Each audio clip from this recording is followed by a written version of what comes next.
We got Tom McGinty, Amelia Cushing, Angus Gorman, Gary Whitney, Sabrina Kerwin. Looks like the whole board's here. Reg Angel, alternate, Maureen O'Reilly, Nicole Fauci? Fossey? Yeah. Okay, I didn't know. Didn't know if you were No relation? health expert.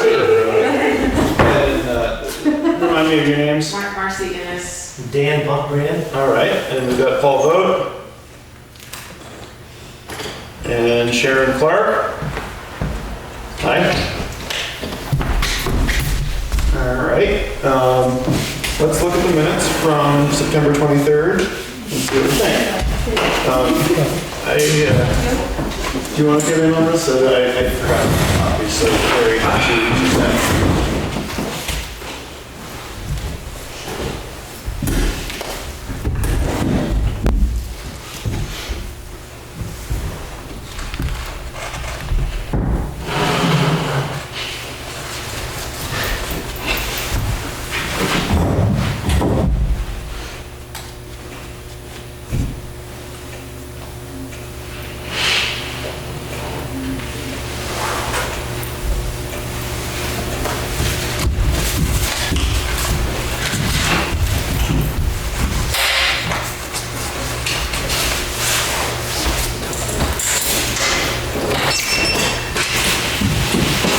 Brian?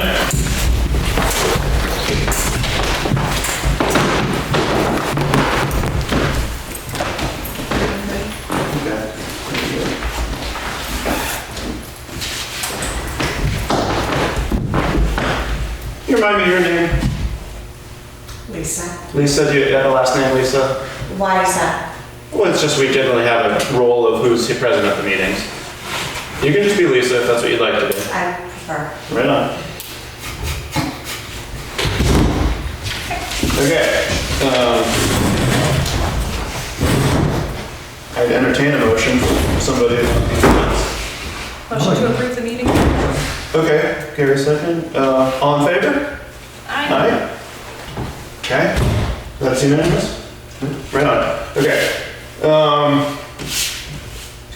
Gary, what do you have for correspondence? Anything in particular in the middle? I have a whole pile here. Grafton County Conservation District newsletter. 75 years. That's it.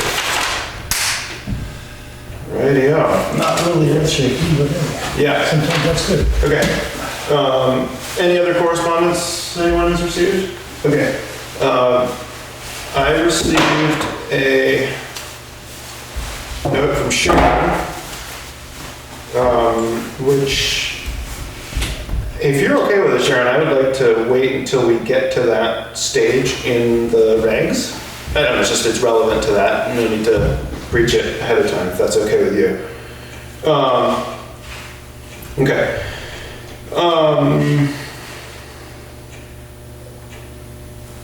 Okay. Was it email? It was an email, yeah. I am under the impression that Scott Sanborn is going to come here. I wonder if he does not know where the meeting is. I don't think he has anything immediately urgent, but I suppose that he can find us and we can get cracking on some other things. So I'd like to take this opportunity to start looking at our subdivision regulations, sections 1 through 6. I don't know how far we'll make it. And I want to remind everybody here of two things. One is that public input is appreciated, but we reserve the right to continue the inertia of what we are discussing as a board. The other thing to consider is that this is not the public hearing that would or will eventually be held to approve any changes. Therefore, you don't need to worry yet if you don't like what you're hearing. And with that in mind, because this is not a public hearing, once again, we are not obligated to allow the public to speak. I would like to include the public. And I'd like to do it in a way that allows the board to contribute the most. But let's just all try to be patient, cooperative, and we'll make sense of everything. So we are starting with, I guess we can blow by the index. I'm assuming most of this stuff is going to be very similar. We start right away with section 1, authority.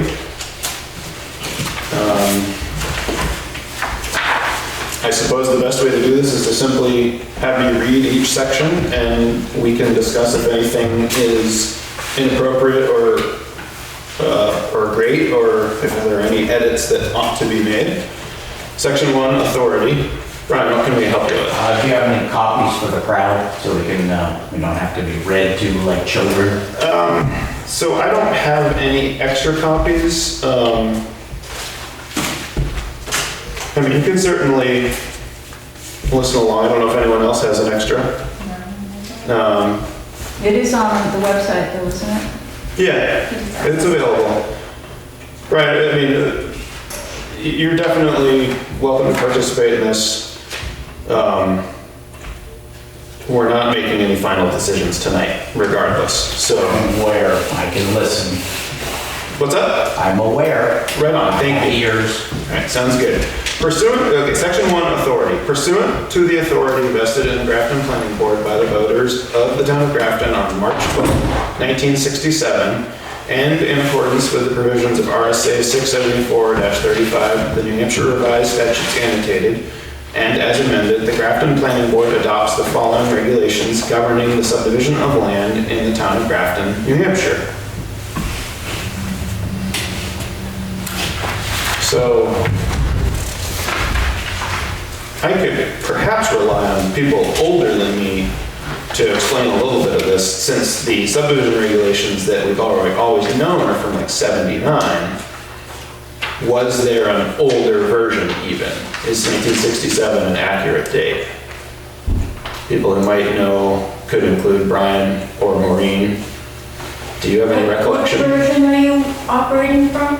2006. Okay, that's, I believe that's the latest one. This is the one, and I'm just, You wonder if there are previous ones? no, I'm surprised it's as old as 1967. Well, if I may, it just says pursuant to the authority that was vested in 1967. It does not necessarily say there was a plan that was approved in 1967, if that's what you get. Fair enough. That's so, okay. Unless anybody knows otherwise, we should just leave this clause alone, I think. Any other board members have any consideration? Back when we first started talking about this, I looked at the subdivision regulations for Alexandria, just because they're sort of similar to us as far as zoning and all that. So looking, just comparing ours to theirs, which was, Alexandria's was voted and approved 2 years ago. So I thought relatively new.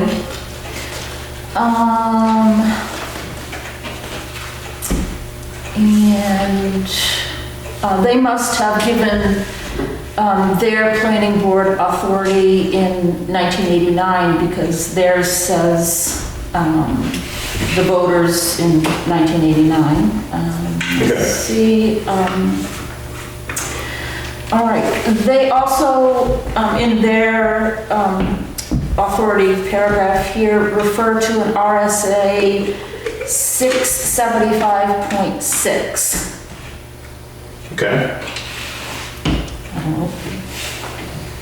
I looked at the red book that I think Maureen had given us, and I didn't have a copy of what RSA 675.6 is and why is it that Alexandria's, ours quotes them almost exactly, and then they have this last sentence. Well, I think that this is an excellent example of T's to cross and I's to dot. We can get to the bottom of what the difference is between 674-35 and 675 dash 6. 6. And Alexandria actually has both. Okay. So they have an extra sentence, which I'll read. Yeah. So after what Angus just read, theirs also says, the Alexandria Planning Board adopts pursuant to RSA 675.6 as amended, the following regulations governing the subdivision of land in the town of Alexandria. So maybe we don't need that because, Alexandria is a little more complex than us with their zoning. But I just wanted to point out that as of 2 years ago, that's what they thought they needed to say. Okay, well, let's look those two up and get the details on those RSAs, and maybe next meeting we can decide if both are relevant, or if neither, or if one is more relevant than the other. Anyone else on the board think anything about that? I think it's worth looking into. Okay. Just for information, I noticed from your previously provided David David Rienzo, yeah. letter or memo, whatever. Yeah. The RSA 674:35 was added during the 2006 review. It was changed from a previous RSA. Right. I'm just saying that's where that one came from. Right, 674-35 was referred to as a different one in the 70s. So Rienzo's edit was to update the RSA. Which again was done in 2006. Correct. So I guess we can confirm that the 2006 RSA is still the one, and we can confirm if there's any text in 675-6 that, or colon 6, that is relevant to us. Does anyone have access to the internet right now? Could we just type it in? Yeah, I pulled it up and it brought up the town of Alexandria actually was the first thing that it pulled up for me. And now there's something done. Okay. Any public comment on this particular section 1? Is Dave Rienzo the same Dave Rienzo that cut in front of everyone at line at the tax meeting and got authority to shut down the discussion on taxes? Is that the same Dave Rienzo? I'm sure it is, Brian, but I'd rather not take this attitude in the discussion. All right. It's just a question for people who may not know who Dave Rienzo is. David Rienzo does he still live in Grafton, do you know? No, Okay, David Rienzo used to live in Grafton. He was a selectman, he was a lawyer. For the state. he's actually an attorney general. He offered a lot of valuable insight. I personally thought that he offered a little bit of that lawyer intimidation attitude, but he was also very valuable in doing a lot of these things here, so. The RSAs were taken directly from the book. There was no lawyer intimidation. No, I'm not talking about, I remember going to a town meeting or two where some suggestions were made and David said, we can't do it, I'm a lawyer, I ought to know, or something like that. And it was kind of like, all right, but that's neither here nor there, all right? Like, any other thoughts? Scott? Not about this necessarily, but what we're doing is we're starting to pick apart our subdivision regulations to, turn this place into Lyme. And when we've finished getting through 1 through 4, which are relatively simplistic, maybe we can cut a break and look at some of your stuff. Whatever works for you. Right, I didn't okay. very long with myself. Okay, we'll just kind of do a little bit of, I'll come here for that, so we'll make a little progress and then we'll see what you have. thanks. All right, anyone else on section 1? Any discovery? on that? My internet goes in and out. All right, we'll take our time and figure it out. Section 2, title. These regulations shall be known as the subdivision regulations of the town of Grafton, New Hampshire, and hereby referred to as these regulations. Seems pretty straightforward. I can't stand this stuff, but I guess it's valuable for legalese and everything. Anyone have anything to say about that? No. Right on. Okay. Section 3, jurisdiction. These regulations shall pertain to all land within the boundaries of the town of Grafton, New Hampshire.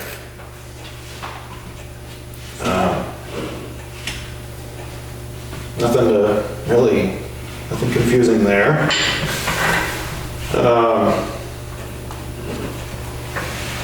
Section 4, purpose.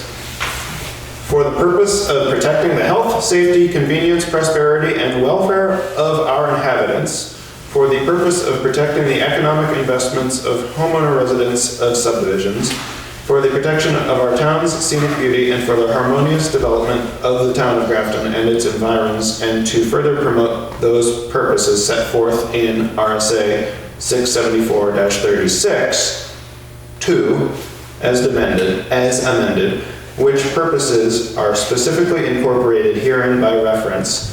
The following land subdivision regulations are hereby enacted. The authority granted to the planning board shall be exercised with due regard for adequate access to all lots in a subdivision by streets that will be safe and convenient for travel, for lessening congestion on such streets and in adjacent public ways, for reducing danger to life and limb in the operation of motor vehicles, for securing safety in the case of fire, flood, panic, and other emergencies, for ensuring compliance with applicable ordinances or bylaws and state laws, for securing adequate and safe provisions for water, sewage, drainage, transportation, schools, fire department, and other public services, and other requirements where necessary in a subdivision, and for coordinating the streets in a subdivision with each other and with the public ways in the town and with the streets in neighboring subdivisions in a manner that will not necessitate an excessive expenditure of public funds for the supply of such services.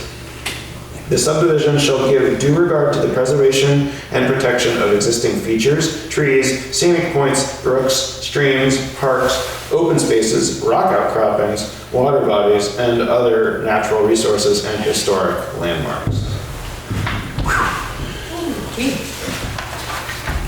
Can you read the first part of it again? It's so long and wordy. Which one? The first sentence. The first couple sentences. For the purpose of protecting the health, safety, convenience, prosperity, and welfare of our inhabitants, for the purpose of protecting the economic investments of homeowner residents of subdivisions, for the protection of our town's scenic beauty, and for the harmonious development of the town of Grafton and its environs, and to further promote these purposes set forth in RSA 674-36 as amended. Which purposes are specifically incorporated herein by reference, the following land subdivision regulations are hereby enacted. Is that kind of what you're... Yeah, I'm just wondering whether Scott's on the clock for his client because you're in violation of his client's wall. Let's just go easy, Brian, all right? Well, no, because he's here. I'm fine, bro. Scott's totally fine. I appreciate your consideration. I'm looking out for property owners, you know. Thanks, appreciate it. So that's, RSA is referenced in the, I'm assuming the Alexandria version that was approved 2 years ago is updated. It references that exact RSA. Okay. And it was put in the Grafton and the aforementioned said David's review in 2006 also, and when I looked at it, it appeared to be current. Okay, cool. Sabrina, is the wording of Alexandria's paragraph quite similar to this? It's almost word for word. Alexandria just like makes it into all these little itty bitty sections. Interesting. And whoever helped put this together for Grafton just clumped it all together, which I think is good because it's shorter that way. I mean, as long as you preserve the rock outcroppings. Yes. Tell me that's Panther, right?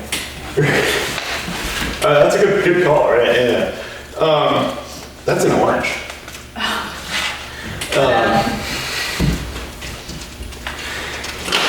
So, anyone have any thoughts about this on the board? I think it looks good. I mean, it certainly allows for... It's wordy, but I mean... It's wordy, it allows for... So the rest of these things. Yeah. It allows for a lot of flexibility. It allows for a grayscale. depending on what the board needs to do in any given year or whatever. Even after reading it a few times, I'm not sure, does it say anything in here about supporting agriculture? That's a great question. I do know that our master plan, which I'm not the biggest fan of how big and intense it is, but it definitely dwells hard on agriculture in the master plan. Maybe And that's the place for it and this isn't. well, no. What I'm saying is that I think that, I mean, I'm not sure that our subdivision regulations as we have or as we intend to have are going to have much effect on that, but they're not also going to have any specific effect on rock outcroppings. I feel like throwing agriculture in there is of value. I mean, what's more valuable than producing food in a rural place? Like, that's pretty good, right? Can I read for you what Alexandria has? Sure. Okay, so again, we can decide whether we think Alexandria is a valid resource, but agriculture makes vital and significant contributions to the food supply, economy, environment, and aesthetic features of the town of, you could say, Grafton.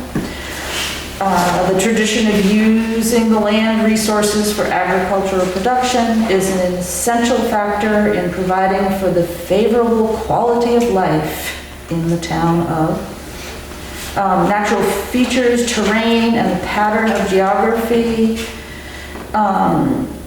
in the town frequently place agricultural land in proximity to other forms of development and commonly in small parcels. Agricultural activities are a beneficial and worthwhile feature of our town landscape and should not be discouraged or eliminated by the use of state or local planning. I think that we could incorporate something to that effect that was an eighth as long. Yeah. And I don't know exactly where to add it. Why don't we just add it to the last sentence? The subdivision shall give due regard to preservation of yada, yada, yada, and agriculture and food production or whatever. Existing features, trees, scenic points, brooks, streams, parks, open spaces, agricultural operations or... Want me to read the last sentence from, because it's a concluding sentence? Yeah. So one more time from Alexandria, the last sentence. Agricultural activities are a beneficial and worthwhile feature of the town and our landscape and should not be discouraged or eliminated by the use of state or local planning.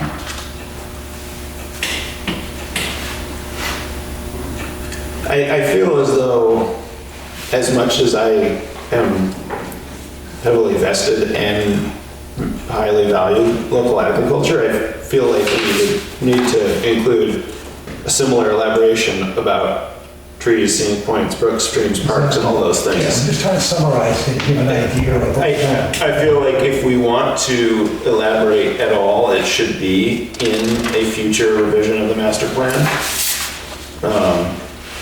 I would say elaboration belongs in succeeding paragraphs when necessary. That's probably This is just true. the overall purpose statement. I mean, if you don't want to give it too much detail, I don't think.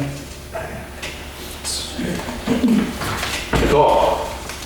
Hi, where it says, should not be discouraged or eliminated, would it be up for consideration to add something to the effect of nor negatively impacted by? That's a reasonable thing to consider. I mean, like, the right to farm laws and stuff, they often like include noise and odor and things that are associated that people who don't necessarily value that, or at least are pulling a NIMBY, would try to squash. I mean, I don't know if it's necessarily the planning board's business as we are right now. Maureen? The very last sentence, Couldn't you just add farmland in there? Well, that's what Gary was suggesting. Yeah. Agriculture, farmland, food production, Yeah. whatever I call it, yeah. Because we're So- talking about all those things anyway, sort of related to agriculture and farmland. Right, Yeah. yeah, I agree. So Nicole, back to your consideration.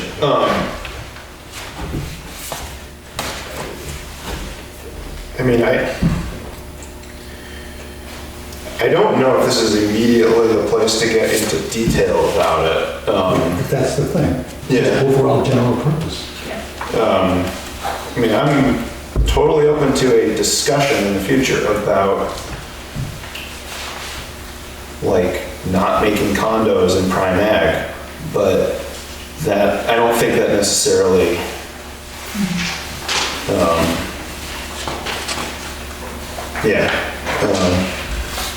I know like Canaan, for example, has a floodplain zoning ordinance that's like the limitation of Canaan's ordinance, and I don't really know the right answer, and I hate the Z word. I mean, Catherine Mulholland has pointed out that Grafton has zoning because we have a 2 acre minimum, and the Z word is not something that should be. No, there are three things you need to have. Well, yeah, I'm, She okay, can say whatever she wants, but it's not a fact. fair enough, Brian. We don't need to get into the detail right now, but I appreciate your input there. I don't know what to make of the floodplain zoning. Scott, you may know a fair little bit about it. I know a little bit about the floodplain zoning.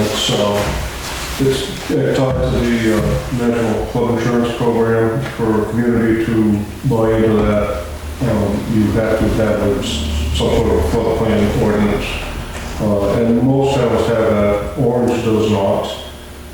We've chosen not to take part in that program largely because the flood hazard maps should be rolled up next to the toilet. That's how useful they are. And the reason for that is when FEMA put those together years ago, they didn't spend much time or effort on small communities other than the woods in New Hampshire, so they just sort of closed their eyes and drew a couple of lines here and there and called it floodplain. So they're basically useless. And what it does is it forces some people to get flood insurance when there's really no hazard, and of course there's others that aren't a hazard zone, but not showing a hazard zone. So my suggestion to other officials in town, when this has come up several times, and my suggestion has been that until they decide to actually study the topography of the town and come up with something that reflects reality, I didn't feel we should be involved in that. So anyway, that's kind of a long story, but a lot of towns have that floodplain ordinance solely for the purpose of participating in the National Flood Insurance Program. That sounds kind of confusing. I mean, with orange, it's like, where's the floodplain? Fred Hammond's? Yeah, there's a small orange, the flood map for orange shows a little bit of floodplain down there in Hamlin's, and then it also shows a little bit next to Eastern Road where Orange Brook comes down through. And of course, naturally, when we had all our floods 2 years ago. But it's not on a neither of floodplain. those two areas had any problem whatsoever. No, it's all about erosion on tight watersheds. Yeah. So, okay. So, yeah.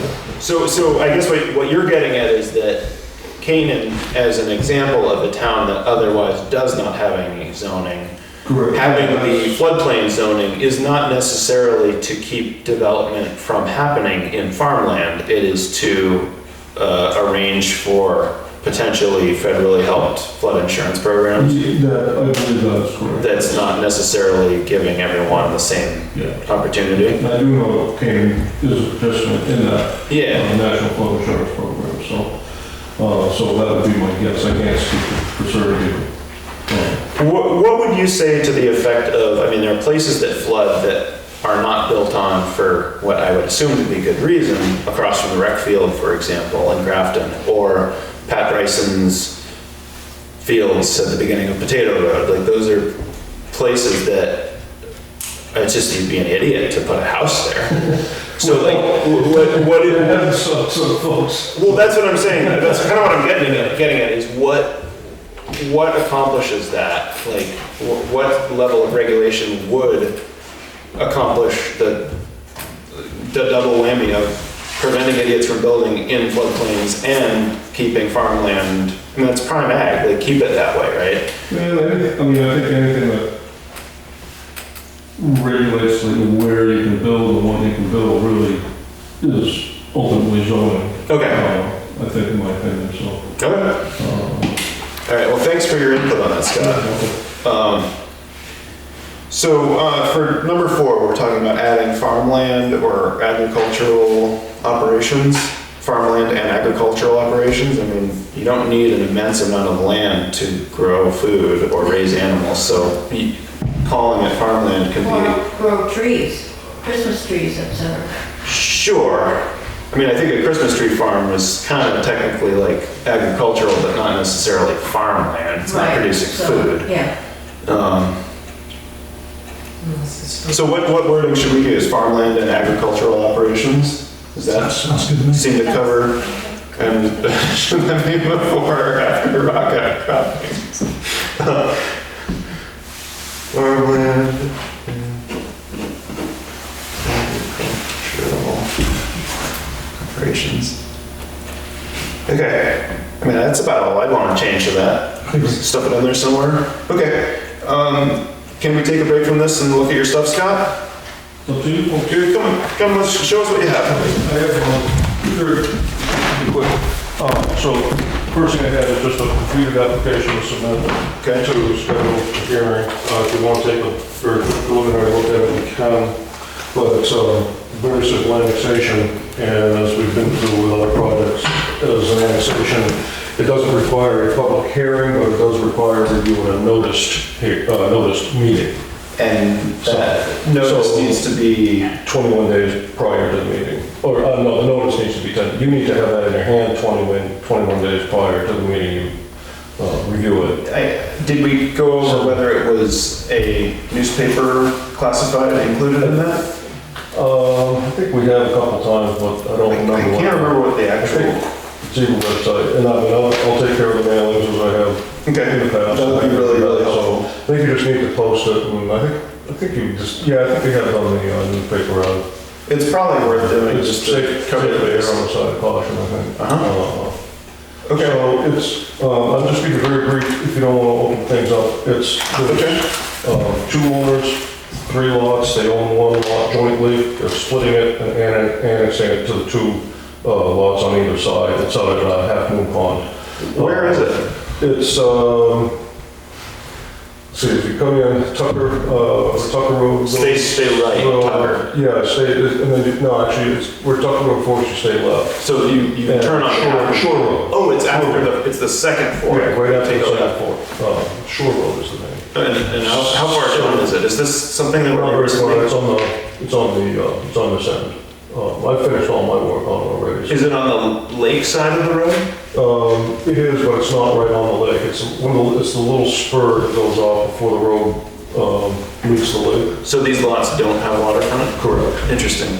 And how big are they? I think they just want to expand, they both just want to make the lots a little bit bigger. They recently bought the lot that was in between the 2 of them. Yeah. This is the end result of that, so. You're not gonna hear me complain about how No, we're taking. that shouldn't have been developed that tight to begin Well, with, so. yeah, we're taking 3 lots and turning it into 2, so. It's awesome, yeah. There's nothing but positive with this and super simple, so. Yeah.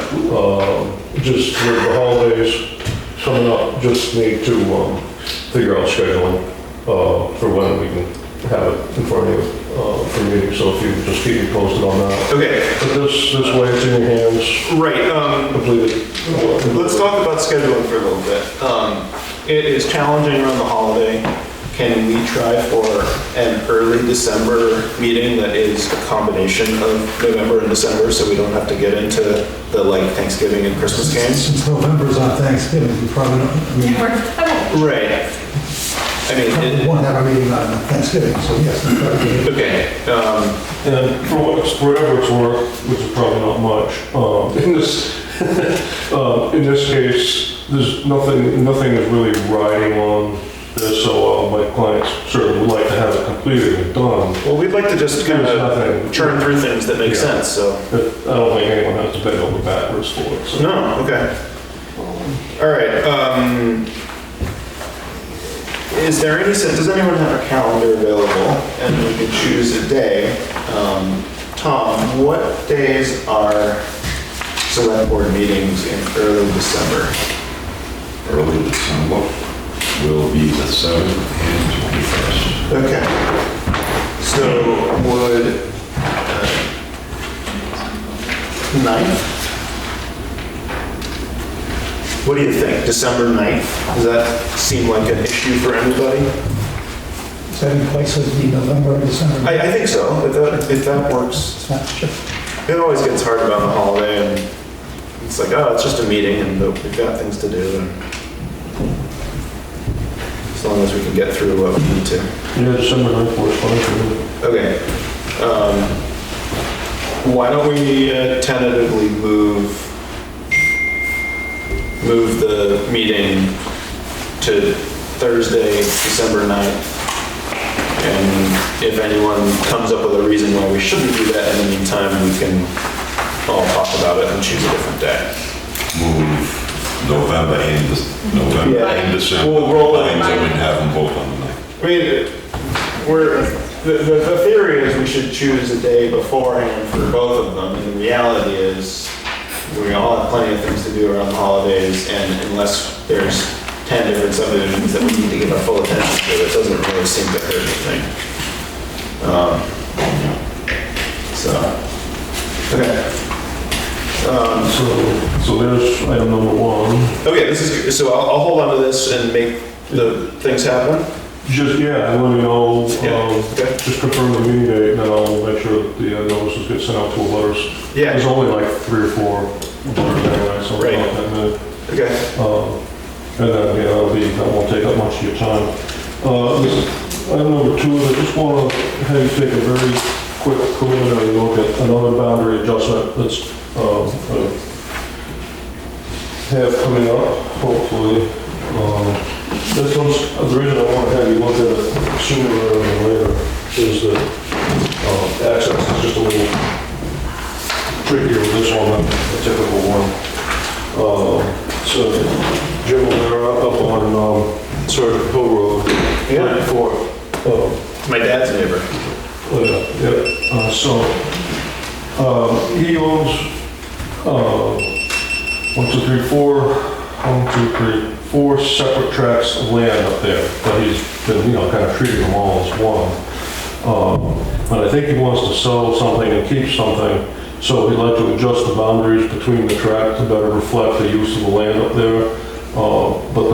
What I really want, just at least a preliminary opinion on from the board, is to make sure that there's no issues with what we're doing, because none of the property is essentially landlocked, and it's served by a private 50-foot right-of-way coming off the Sergeant Hill Road, because they, about 8 years ago, sold out one of the tracts. Now again, these are separate, from a legal perspective, they're separate tracts of record, even though the tax map shows it as one parcel. They all have independent change of title, and they can be sold as is without subdivision or anything like that. But because they want to alter the boundary between a couple of those tracts, it requires the planning board review as an annexation for boundary adjustment. So there's 4 tracks now. There's going to be 4 tracks when we're done. They're just going to be configured differently. But does the notes on that make sense to what we're looking to do here? There's a big tract in the middle, and he's going to annex that to one of the small tracts, and then that'll leave a remainder. It's a little confusing. It looks more confusing than it really is. Right, no, I'm sure that once we get a handle of it. So I didn't realize Jimmy owned right up to Steve Whiteman's place there. Yeah, it does.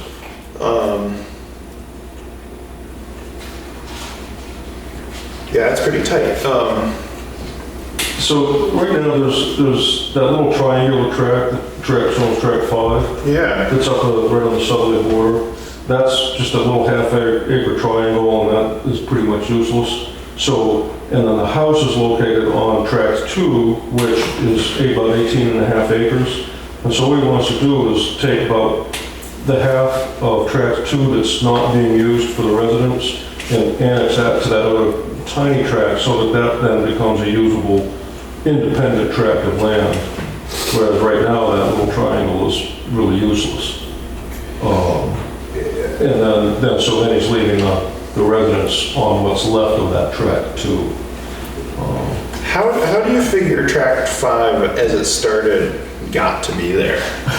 I don't know, it was Clint Williams with all those land shenanigans back there, back in the day. It was, I can't speak to it. These tracts all came out around the 60s and 70s. Right. They were sold sort of piecemeal, and there was some different ownership for a time, and then after a while, one person ended up getting all of them, and of course now Jim owns them all. Do you think, I mean, do you think Jimmy would be open to the idea of voluntarily merging some of these dinky things and ending up with just 2 lots that were contiguous so that you didn't have this weird, Well, what's anyone going to do with that? They can't get to it, right? Well, that's kind of why I want to bring it up beforehand, is because the access is through that private right-of-way. Now, it's a 50-foot right-of-way, and it's a well-improved driveway, so, I mean... You're talking about Steve Whiteman's driveway? No, the access to Jim's is his personal driveway.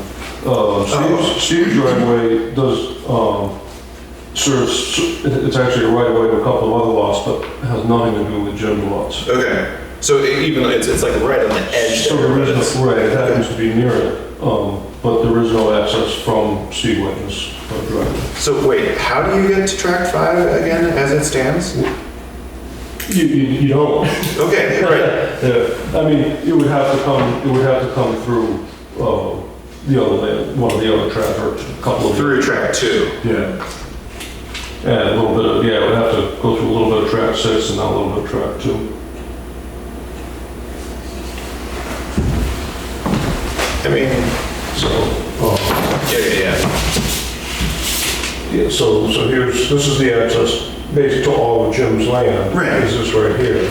And is his, or But is he doesn't own folks- this anymore, so he owns this out here, there's 4 separate tracts, this being the access. So he doesn't even own He this? doesn't, he owns a 50-foot easement right away over that driveway Okay. for access. Now, the right of way itself is suitable for all ingress, egress, et cetera, so that's not limited. Yeah, there's no access at all coming in from Steve's. So basically, this big tract here, Yeah, he wants to just make smaller right. and then make that one bigger. And what's up with this guy? Well, same thing, it's landlocked, but, 'Cause that's terrible.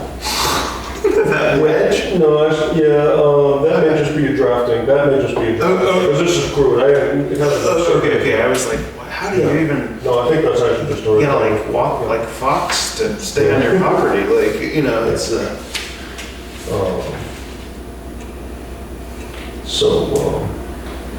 So, you know, the question is, does the board have any fundamental problem with what we're trying to do? And if they don't, then he'd like me to go ahead and I don't do think, whatever survey is necessary. right. Again, the crux of it all is that there's 4 lots, 4 tracks now, there'll be 4 when we're finished, so we're not increasing use in any way, we're not changing anything negatively. And so what is the minimum lot size of any of the lots that we end up with?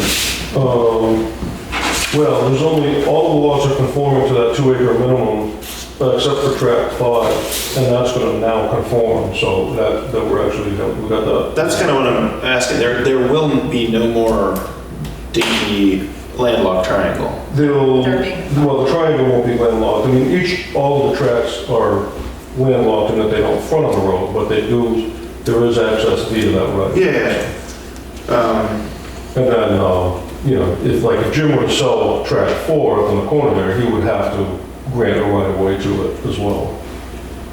So, In your opinion, is this more complicated than it needs to be? I don't think I think it looks more complicated than it is. Okay. Well, I'm just thinking about it. You have a landowner who wants to divide and tidy up the situation. You have a licensed surveyor who's like able to do it, like, is there a way to end up? I mean, I guess they're all Well, perfect. if he wanted to voluntarily merge, Yeah. then that would be the simplest thing, but he's under no obligation to do that. You're right. It's just Yeah. a loss of record.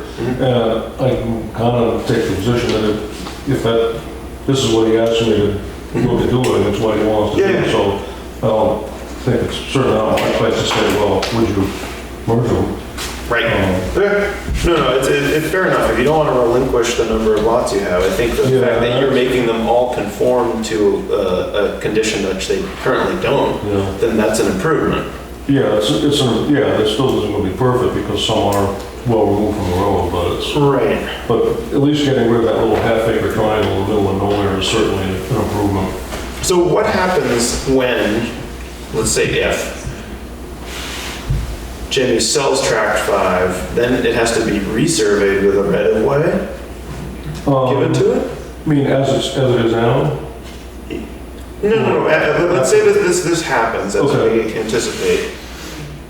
Yeah, Or tract 4 is the one that like, well, the same, yeah, I mean, tract 4 and 5 would both need to be sold with a right-of-way okay, through either what will be left of tract 2 and or tract 6, because the driveway runs through the little corner of tract 6 there up towards the north. yeah. Is it something that you ever do as a component of this? Or is it just like when he decides to sell or whatever? No, yeah, it's just when he sells it on it, and there's no requirement to survey that Okay. anyway. The requirement to survey comes by changing the boundary lines between the tracts. Yeah. And Scott, you said the reason for doing this was he wanted to better reflect how land is used? The use of the land, yeah. And I think he wants to have options down the road for if he were to sell one of the lots. Like if he were to sell tracts 2, he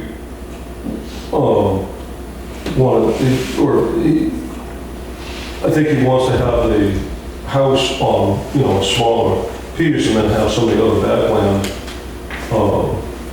be more useful rather than having that tract 5 be, a little half-acre. And the house is currently on track 2, you saying? Pardon me? The house is on track 2, you saying? Yes. Yes. Okay. Right, that's the one question. Yeah. Yeah, track 2 is the big block in the middle Yeah. here. And then that only line is what we're proposing for new. So basically, this boundary And here, it will stay on track 2. yeah, essentially what's going to happen is this boundary here is going to turn into this boundary. Right, yeah, okay, So maybe that's a simple way okay. to put it. And just to eliminate a little bit more of the confusion, the note that says direction to the north as interpreted from the deed descriptions is different from north, from north. Yeah. I mean, you can make it all make sense when you don't know about the area, but whoever was writing the deed was facing west, not north, but thinking it was north. But that's really neither here nor there to the, what we're. Yeah. That's my problem to Right, interpret. you gotta just translate that to what north really is. Yeah, I mean, whatever survey work I do, I don't have to Yeah, survey okay. the entire area to do what we're doing, but with Just whatever. reorient your compass and, Yeah. yeah, okay, all right. Yeah, a couple of the notes on here are really for his edification. Like, that's not really germane what we're here, but it's already on a picture I made for us. All right. So, no fundamental problems with what we're trying to do. I don't think so. It's weird. And again, we're just trying to, I don't want to go spending a lot of the money unless, and then bring it in and say, oh, there's no way we can do this. No, I think that, the fact that this little triangle is turning into something that is like in current compliance is excellent. It's his business. He could leave it this way, but it seems like if he's wanting to do something, it's great. Does tract 4 exist right now as an individual? Correct. It does. That's correct. But he's, for whatever reason, not choosing to incorporate that. Probably because it's at least it's big enough on its own that it's a useful piece of land on some level. Whereas that tract 5 is just really nothing you can do with it. How big is Travis? It's just about a couple acres. Like, is it more than 2? I'm sorry, Is it actually 2 acres? no, I'm guessing it's about 2 acres. Okay. I know Track 5 is a half acre. All right. I think that's reasonable. Yeah, great. All right. Then we'll go forward and I'll let you know when we're ready for an application. Yeah, that sounds great, and then we'll, I'll be in touch about scheduling this, Scott. Awesome. You guys can keep those if you want, or not, if you don't want. Okay. You're all set then? That's all I have. Cool, thank you. Sorry to take up your time. No, this is the planning board, that's what we're here for. This reminds me of a couple things. I made a phone call and talked to the municipal lawyer, and in relation to my question about major versus minor subdivision. And I think I wrapped my head around it. And the way to look at it, as the municipal lawyer suggested, is that all subdivisions start by nature as a major subdivision. And easy, Brian. And let me finish the sentence before it makes sense, all right? So all subdivisions by nature start as a major subdivision, and the town has the option of, in its subdivision regulations, defining a minor subdivision, which has a set of requirements which will allow a streamlined process. And so the town could, in theory, streamline all subdivisions to be minor subdivisions, or it could have no such thing as a minor subdivision, and all major subdivisions would stay major and require state approval and many hearings and many meetings or whatever. And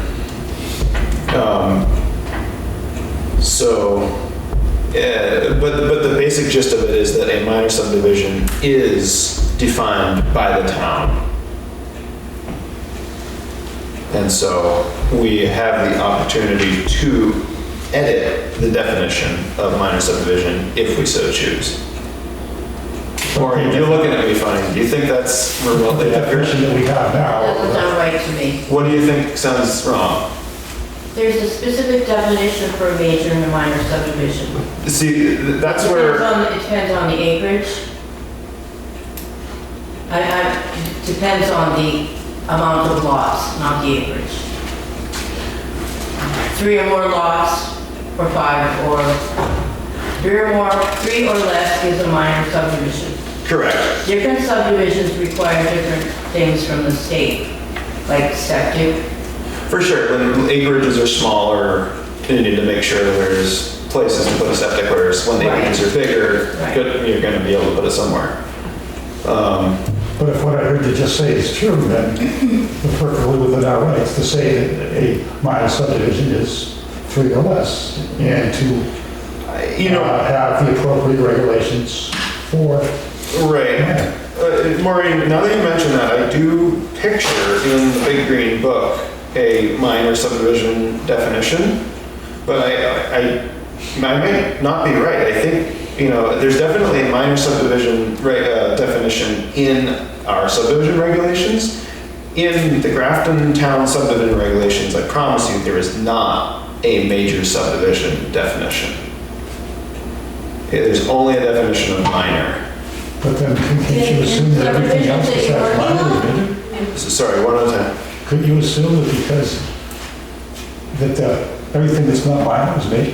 Exactly. That's the point which was never adequately beaten into my skull, is that it's like all are major until they're minor.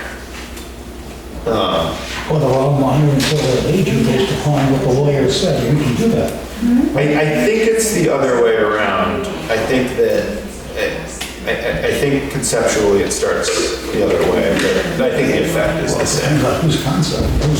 viewpoint, I guess. Fair enough. Since he's a lawyer, I guess he's right. It's like, kind of like if you ask me or the IRS whose money it is, right? Well, that's right. Yeah. Three of them. So, okay. Sabrina, do you have a thought?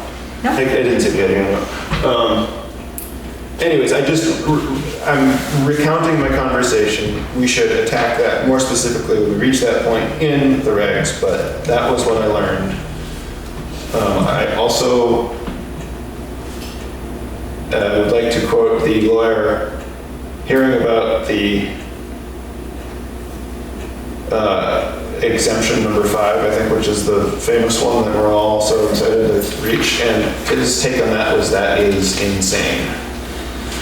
And I personally agree with him, but we will get there and we'll all have room to talk about it. So, how are we feeling? We want to get into section 5? Angus, can I interrupt you for just a second? Sure. Did you say that in the subregs it didn't define a major subdivision or a minor subdivision? It defines minor, not major. Okay, everything else is a major. That's what we were just saying. It's like Okay. everything is major by default. If it meets the qualifications of minor, it becomes minor. Right. And So where it says subdivision, they're talking about a major subdivision. correct. That's the point, is that the word major is not used. Right. It like It is in the old regulations, there's even a definition in there for it, but when they were revised, which old ones are you talking about? Because I haven't found oh one. my gosh, I have a whole bunch of them at home. Are you talking about 70s or 60s? Possibly both. Because I mean, I have There's a these. whole page that defines wait a minute, in your books, doesn't it tell you a major and minor? Maybe so. But I mean, I would tend to go off of the town regs and the state regs and see if they corroborate. That's okay. This is valuable stuff. We will get to this when it's. Yeah, I'm good, I time. just needed to know which one you said. Uh-huh. Okay, let's get right into section 5, general regulations. Compliance with state law. The provisions of RSA 672 through RSA 677, and as from time to time amended, are incorporated and inform a part of these regulations. Does anyone know what those are? Yeah. I looked at them, and you know, guys for, it's no area in the subdivision. I don't know what they are. Okay.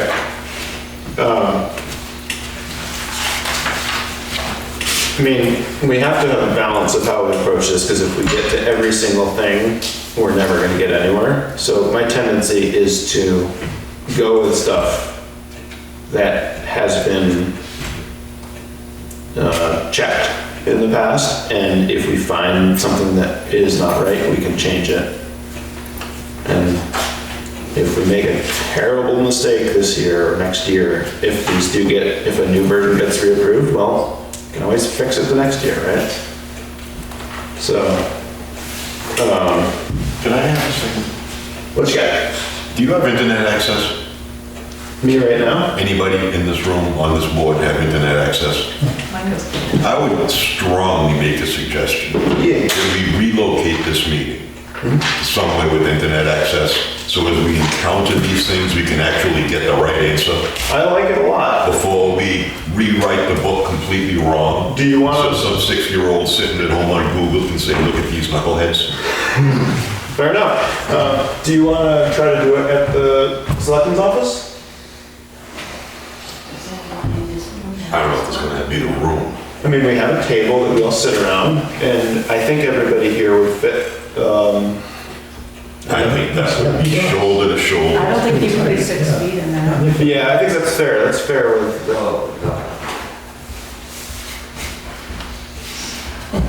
Okay. Is there a requirement that you can be in town? Why is that? Like, you want to try to? Because I'm trying to think of the closest place where we could host this many people. I mean, if you don't need an answer right now, I'm just Sure. throwing it out there. Yeah. I don't see any inherent value in starting this conversation, because we've already run across half a dozen RSAs that nobody knows what they actually say. Okay. All right. If you had this book, you'd be all set. Yeah.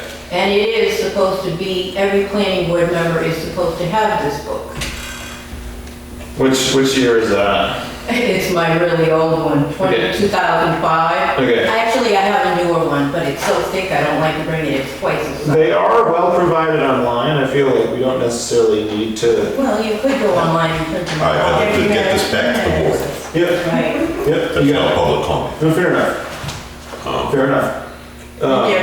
They're Hold on. $9. Yeah, we know that. That's why we're not buying them for everybody. But I found them. All right, enough worry. We gotta keep churning. Thank you.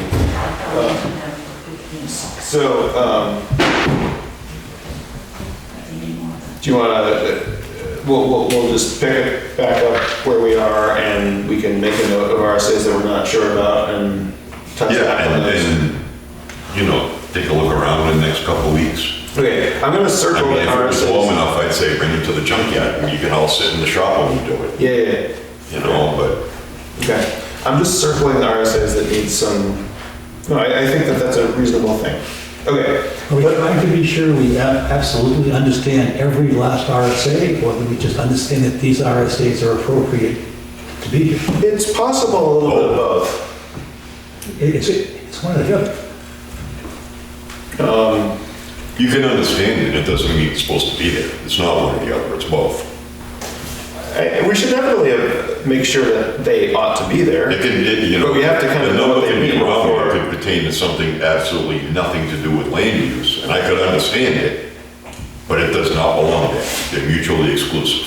I think it should be both, and I think we can do it at a later date, and I don't think it's gonna change what we're doing right now. I think we can touch back on them. Maybe I'll try to print out the RSAs for, next meeting so that we can zip right through them and decide whether they're relevant or ridiculous. Some of them are pretty long.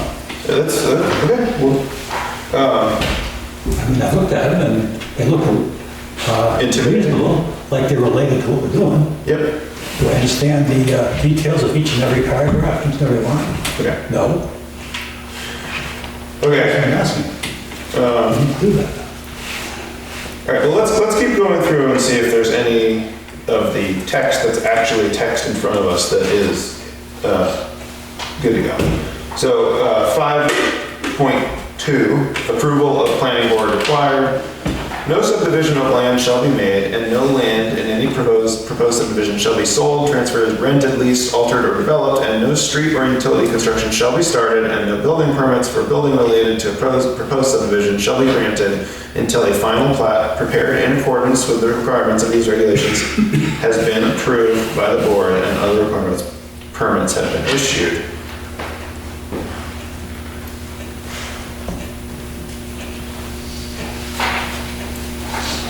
I think that's fine. I think that it is once again important for us to remind ourselves and everybody that the planning board is, at the end of the day, a regulatory body, but we're not trying to rip anybody off. But this is a way to get a licensed surveyor, a landowner, and any abutters into the same place to figure out if there's anything missing from the puzzle. I agree. The only comment I would make is as far as Grafton, we have no building permits per se. We only have building notifications That's true. where people just notify the town they plan on building something so the town can come and tax them in a year or so when it's done. No, for sure, for sure. That's, so that might be relevant. This was obviously copied and pasted from some other town, as we all know, so that may explain why it says it is. Right, I think actually that's this might be a great example of how we should get this right. I think that we should replace no building permits with no driveway permits or building notifications. Or just change our permits to notification. Right, but driveway permits are a thing. And so, no building, Fine. Well, I guess the issue with the building notification is that by nature, building notification is not granted, right? A building notification is given. So the whole language there doesn't really add up.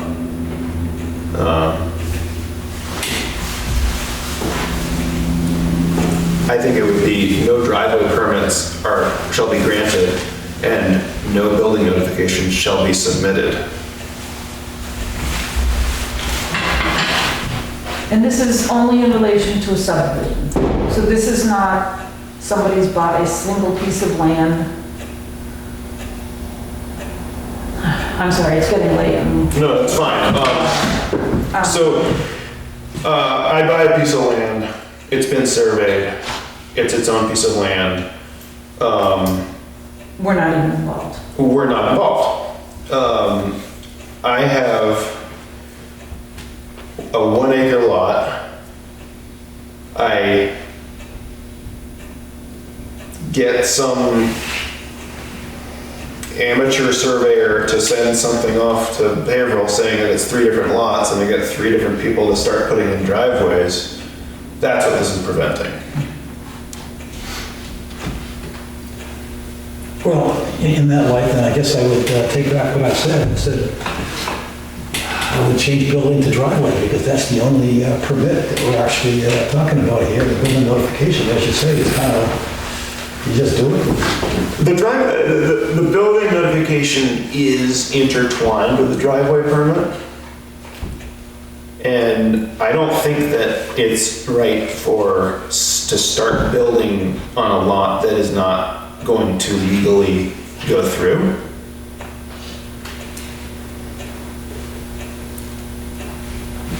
I mean, you can see how the order of events there is going to cause a problem in one way or another.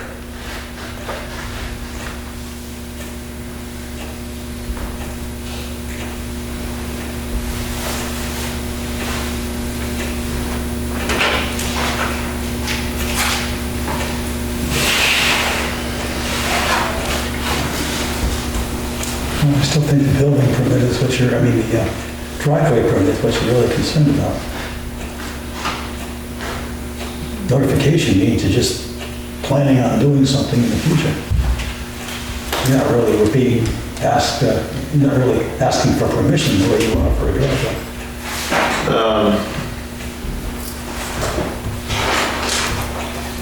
Well, maybe we don't need to talk about building notification, but no building shall be constructed. Okay, fair. I mean, I think that's, no building shall be constructed and no driveway permit shall be granted. Something like that.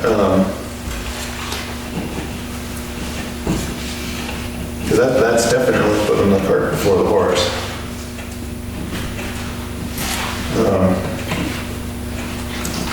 So no building, no street or utility construction shall be started.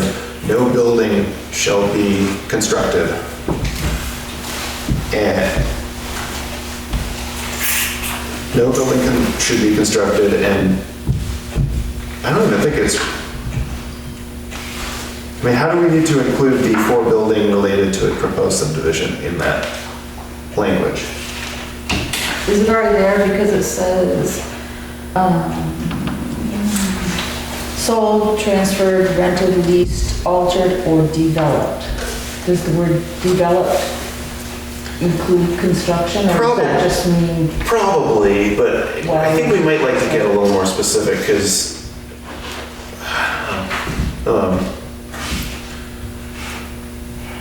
no subdivision plans.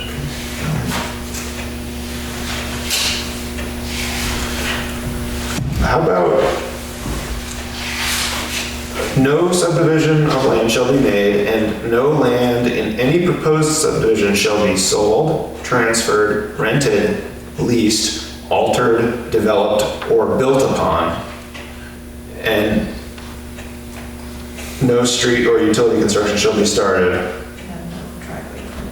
and no driveway permits for building related to a proposed subdivision shall be granted until a final plat prepared and leased, altered, developed, or built upon. And no driveway permits. Those would be the changes, I think, that would cover this without having to really redo it.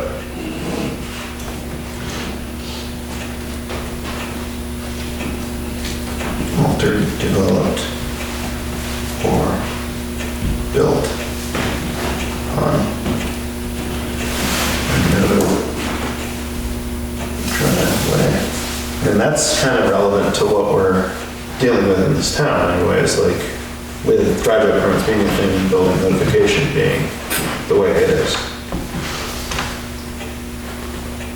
Any thoughts on that? I haven't heard from people in the crowd in a while. Any thoughts out here? It's pretty standard, it's almost word for word for what I've read in other ones. You just adjust it a little bit for that. Okay.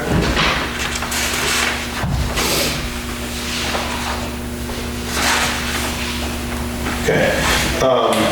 I think I'd like to place a tentative goal on getting through 5, but not 6 tonight. 6 has got an endless thing, and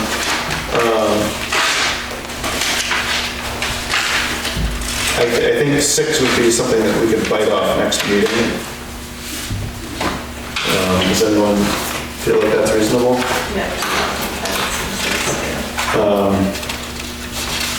Sharon, I won't misplace your suggestion that's relevant to 6, if that's okay to cover it in December 9th, because we're just not really getting there yet tonight. Okay, 5.3, compliance with other ordinances and regulations. All subdivision plats shall conform to other regulations of the town and to the subdivision regulations herewith prescribed, and they shall be guided in their layout by any comprehensive plans the planning board may have adopted covering the area involved before receiving final approval.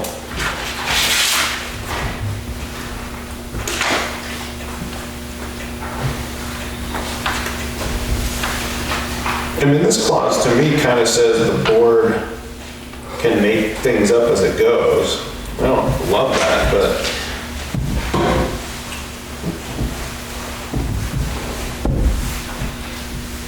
I mean, if it's there. It just says they have to have a comprehensive plan. Right, I mean, we don't have to abuse it. Thank you for coming tonight. It just says the planning board can't do anything not on its own plan. If there are, and there are. Yeah, okay, and that's, Sabrina, is that in Alexandria's as well?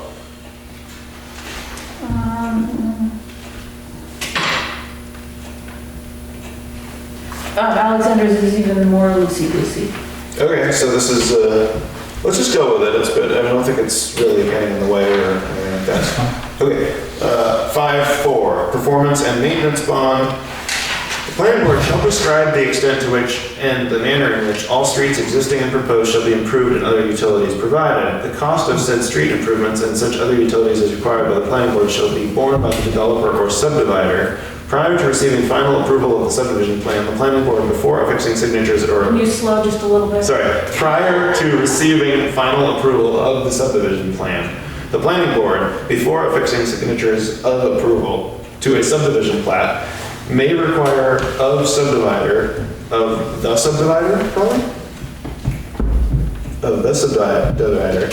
bond. Require of the subdivider. Yeah, that I'm saying. The person who subdivides it, yeah. Throw a "the" in there.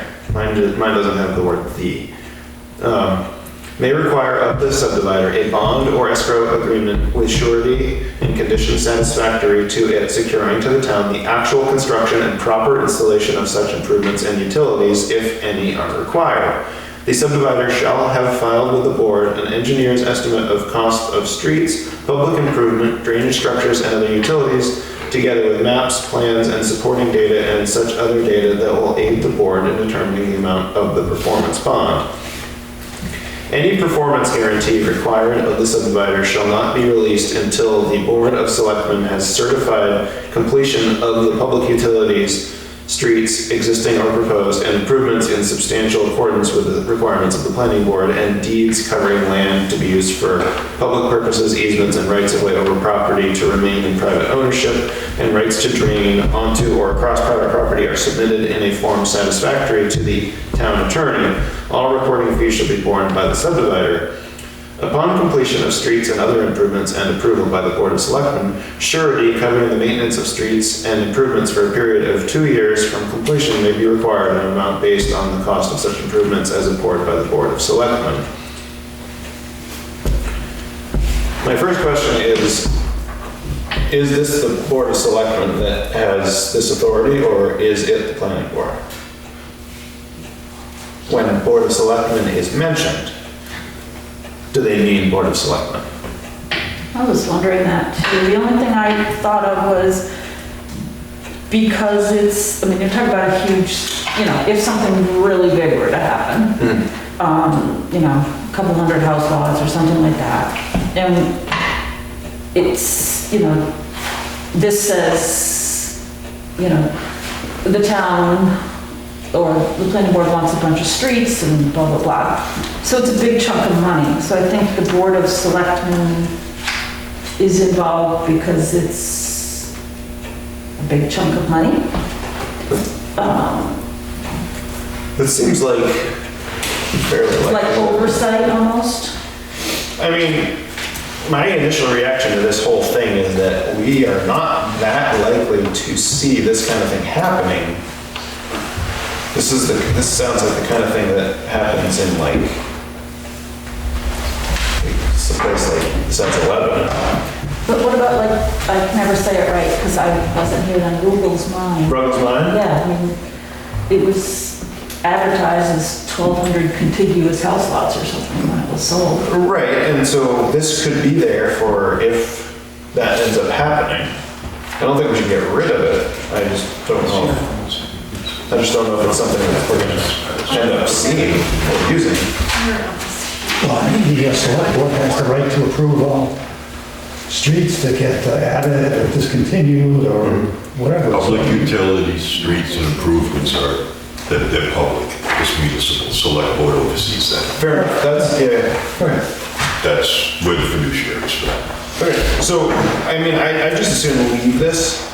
I don't think there's any problem with it. I don't really foresee us dealing with it, but it's probably valuable to have it there in case a very ambitious developer arrives out of nowhere. Okay, 5.5, status of plats approved. Every plat approved by the planning board shall, by virtue of such approval, be deemed to be an amendment of, or an addition to, or a detail of the official map and a part thereof. Approval of a plat shall not be deemed to constitute or affect an acceptance by the municipality or the public of the dedication of any street or other ground or open space shown upon the plat. I get the first sentence, but I don't get the second.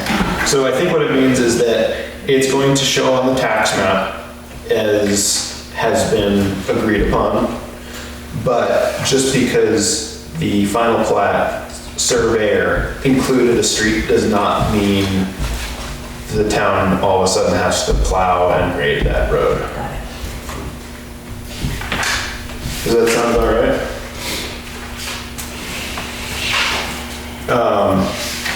Acceptance by the municipality. Yep. Right.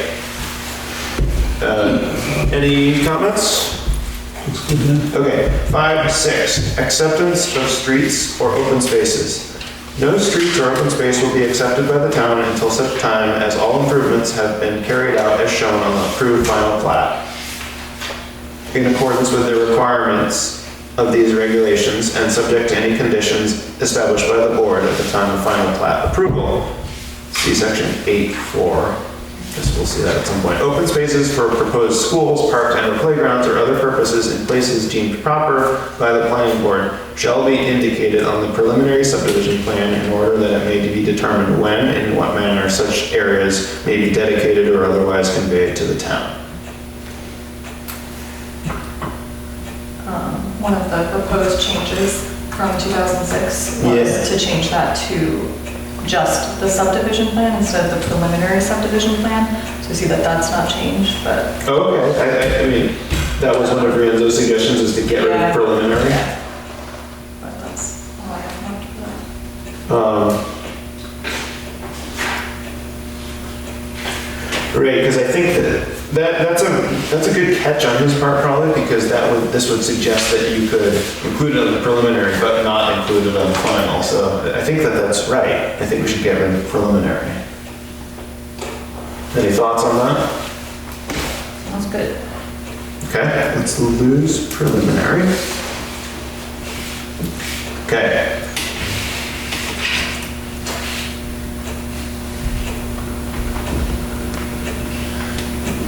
So I don't really know why the town is accepting streets here and not above in 505.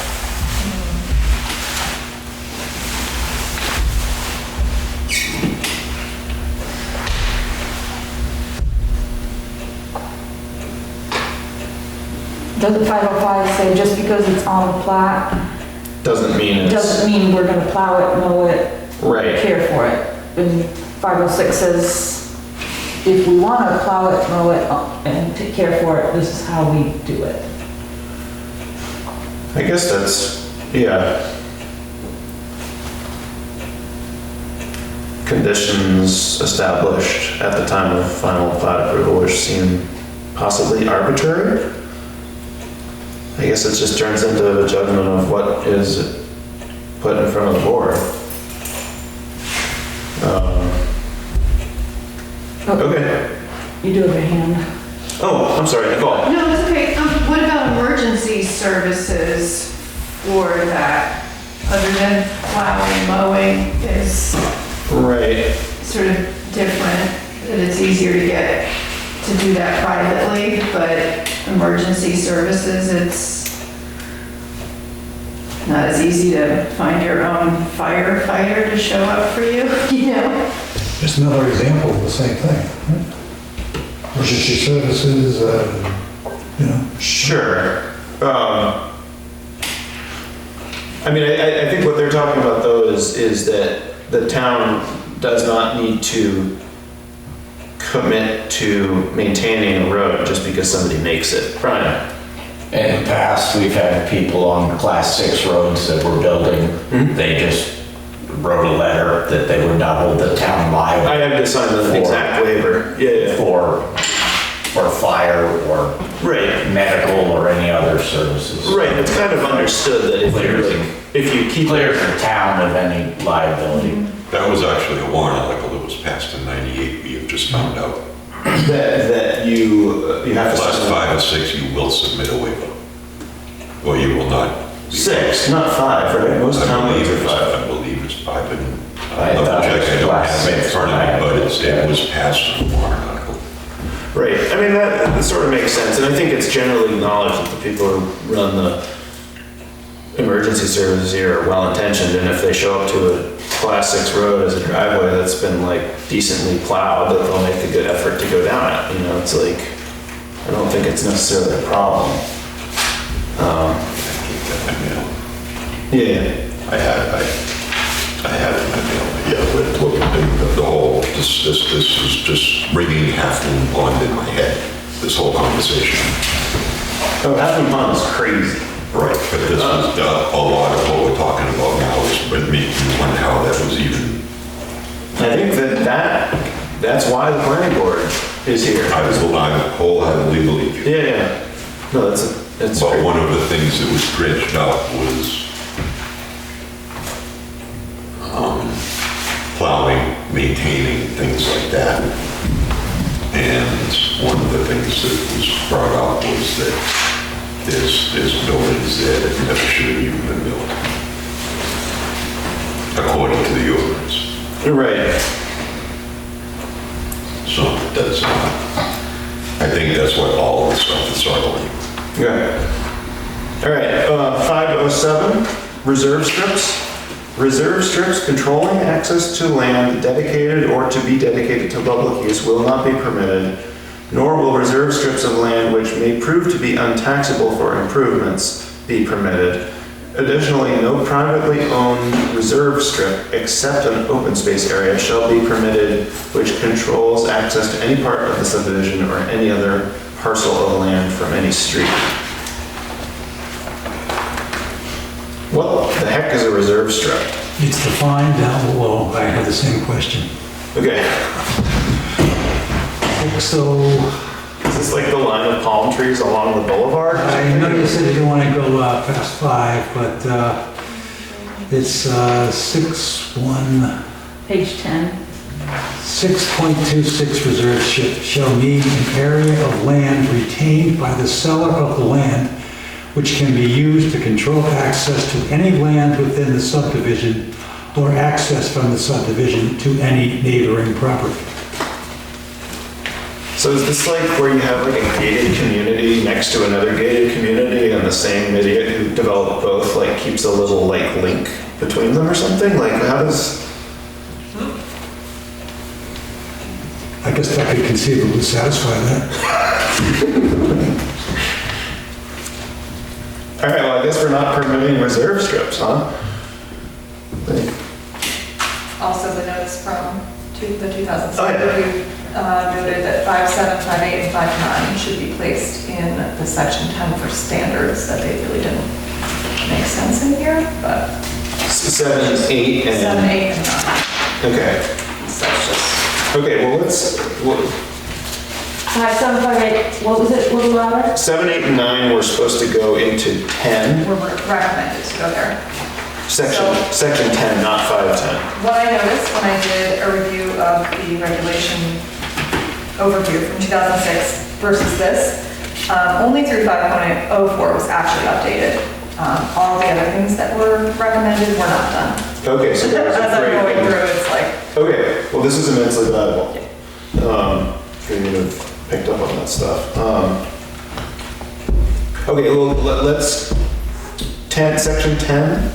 yes, which is standards. Okay. All right, I mean, let's, when we get to section 10, let's consider how those would fit in there. Okay. 508, character of land for subdivision.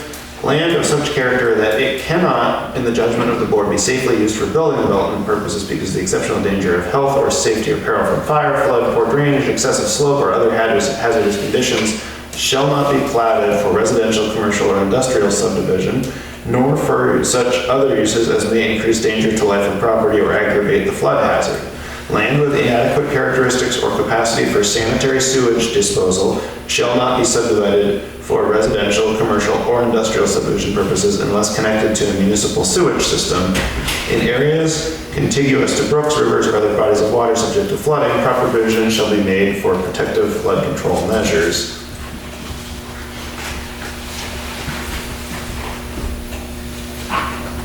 It's pretty straightforward.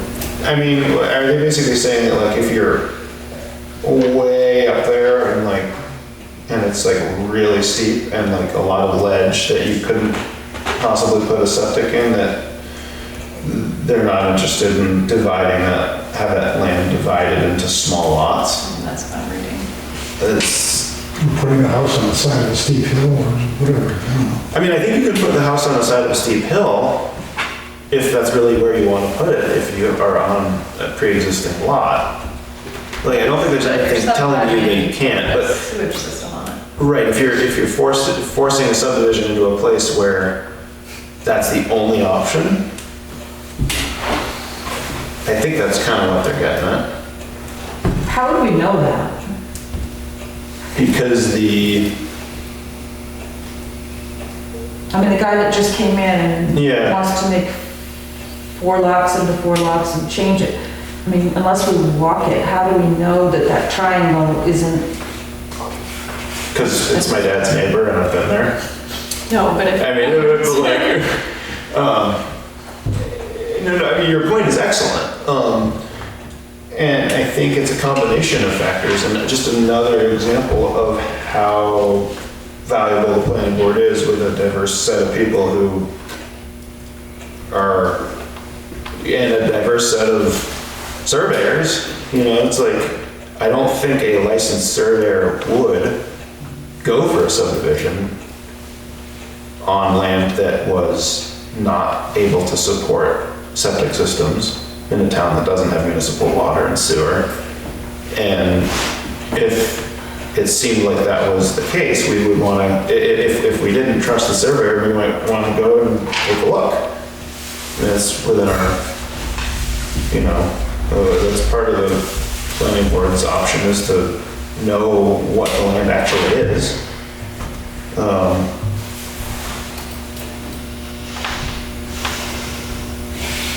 I think this clause is fine. I think it's one of those things where having it there reserves the option of saying this is a poor idea, doesn't force anybody. It's arbitrary, there's no cutoff point. If you know something is bad, you have the option to say, not do it. right. It's not your responsibility to go and police the entire process. I think that's basically, I think that's basically right. And you can sniff something fishy or, leave it alone, but it's, I don't foresee using it unless it's really egregious.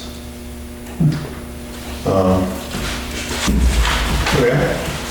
5.9, we're almost there. Premature subdivision development. Scattered or premature subdivision of land as would involve danger or injury to health, safety, or prosperity by reason of the lack of water supply, drainage, transportation, schools, fire department, or other public services, or necessitate an excessive expenditure of public funds for the supply of such services shall not be approved. This sounds drastically irrelevant to the nature of subdivision in Grafton. This sounds like something that would become a slum, that never had, the sewer. There's no sewer, so what are we, there is no municipal water and sewer in this town, so it's a little bit ridiculous. Delete it. I don't know, we could delete it, or we could add it to 10 as was suggested, or we could edit it in a way that was slightly more relevant. Even if it was something as simple as premature, scattered or premature elaborate subdivision of land. This is sort of like a big old condo development. I don't even think that our lot minimum size is pertinent to this. There's no municipal water and sewer in town. It's either you have a driveway or you don't. I don't really know. Well, I guess the first question answer is, what is that? What's that? What does it add? What does it add? Yeah. I mean, I would imagine that if we reached a point in town where there was a municipal water and sewer, this clause would become quite relevant. But I mean, we don't, so what does it add? That's what I'm saying. I think that it might be worth mixing it and adding it if for some reason there ever becomes town water and sewer. In the future. Yeah. But for now, there's no value, so if there's no value. I mean, we know where everyone's going to school, we know where the fire department is, they know where the roads are, I just think this is a few steps ahead of where we are in this town. That's what I'm saying. Okay. So what's the purpose? Anyone want to keep it? It's pretty standard. Yeah, that's, my feeling is to better to have it not needed than needed not have it. I guess it's hard to get it back.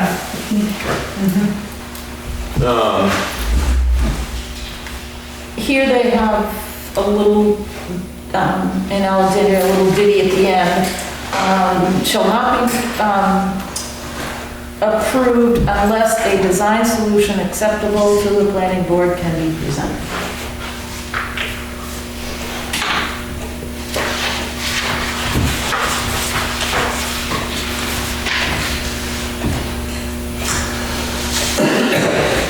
This is a philosophical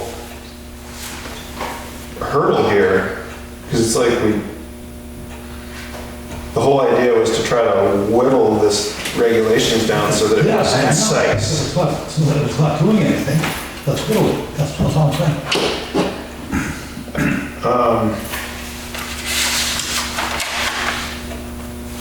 Well, we familiarized ourselves with it. We're not making any final decisions tonight. It's not a public hearing, it's not the decision process. Is there anything else anybody on the board would like to say about this in considering it for the future? Sabrina? You're just wiggling. Oh, just wiggling. I think Okay. if we have 508, I don't know why we need 509. Right, 508 is a lot more relevant to the nature of this town in both the terrain and rural spread of things. 509 is much more like Motherhood. much more like West Lebanon or something. All right, we'll cross that some more. We don't have to. So that,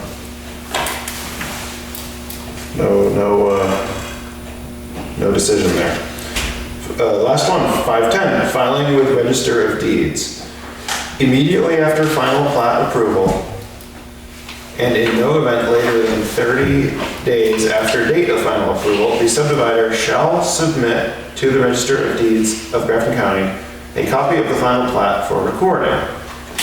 The recording of the final plat must be made prior to any sale, rental, lease, or transfer of land or construction of any building or other improvement within or on the subdivided land. The board's approval of the final plat shall be attested on the original drawing and on the copy, which is recorded by the stamp of approval provided by the board and signed by the chairman and/or secretary of the board, showing the date of approval.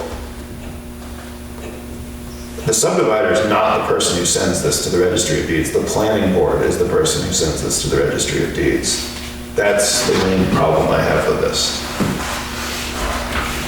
Like, we have been loose about letting licensed surveyors send plats to the registry of deeds, Scott Sanborn in particular, but that should be the board's discretion and not the standard. If it's the subdivider who's sending it to the registry of deeds, the planning board is effectively bypassed. No, it says